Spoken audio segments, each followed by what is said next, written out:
Flogging was one of the punishments available to the Israelite courts, as with other similar cultures. It was prescribed for the man who falsely accuses a virgin, as we saw in chapter 22, and presumably there were other crimes which merited it as well, though they are not mentioned. Here in chapter 25, the law is about the maximum sentence, which is 40 lashes.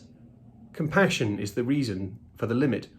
There is either something intrinsically degrading about being lashed more than 40 times, or there is a fear of a degrading reaction from the victim once the pain becomes unmanageable.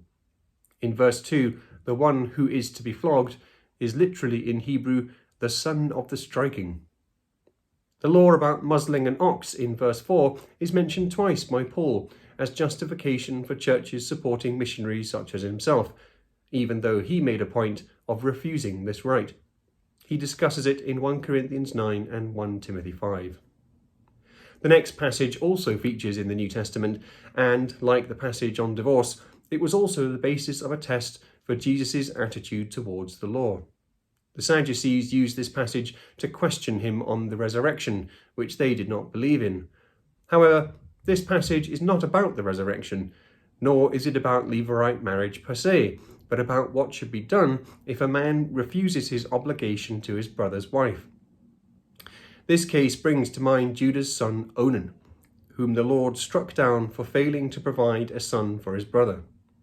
The difference between his case and this one is probably that Onan pretended to be trying to fulfill his duty, happy to be making the effort, but sabotaging the result.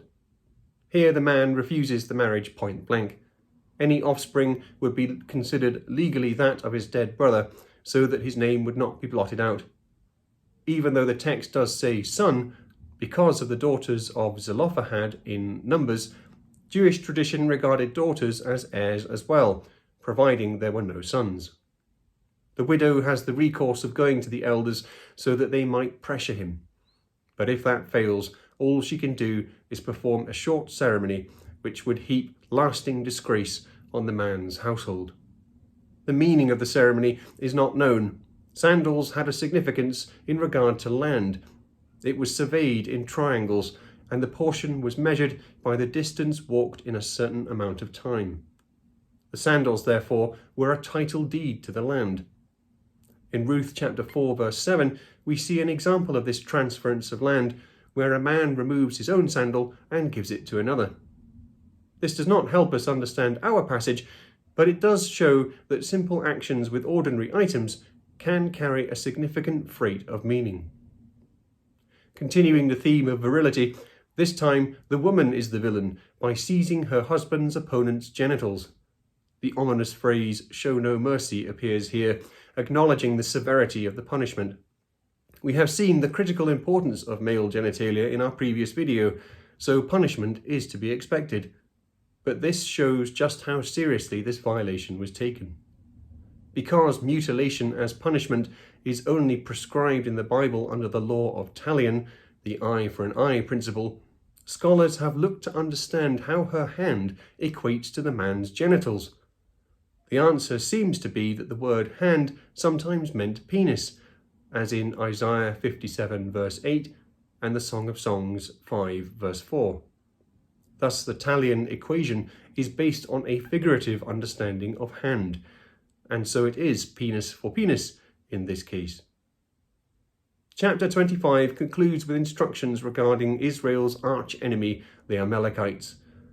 God puts their annihilation on Israel's to-do list once they are settled, with the warning, "do not forget."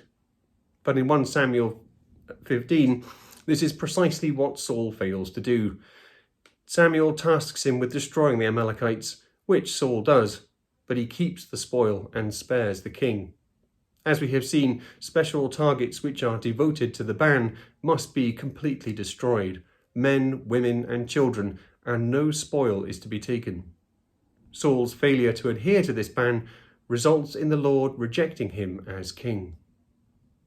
Chapter 26 is the conclusion to this central section of Deuteronomy, where Moses has been preaching the law to the Israelites. He instructs them on the ceremony they are to perform once they are settled, which includes the famous declaration, "My father was a wandering Aramean." Notable also in this chapter are the provisions for the vulnerable in society, a particular concern of Deuteronomy, as we have seen. The Bible has different ways of describing God's presence with Israel. Sometimes he is figured as being literally in their midst or represented by an angel, enthroned above the cherubim over the ark, or using them as a footstool. Deuteronomy emphasizes a central location to be fixed in the land, but is also careful to maintain God's transcendence. It is always said in Deuteronomy that this will be the place where he will put his name, not where he will actually dwell. This preserves a sense of divine remoteness. The mention of God looking down from his dwelling in heaven in verse 15 reflects this perspective. When Solomon later builds the temple, despite its magnificence and God's spectacular blessing of it, he is careful to deny that God actually lives there, as though he needed man to build him a home. God is, after all, Melech HaOlam, King of the universe.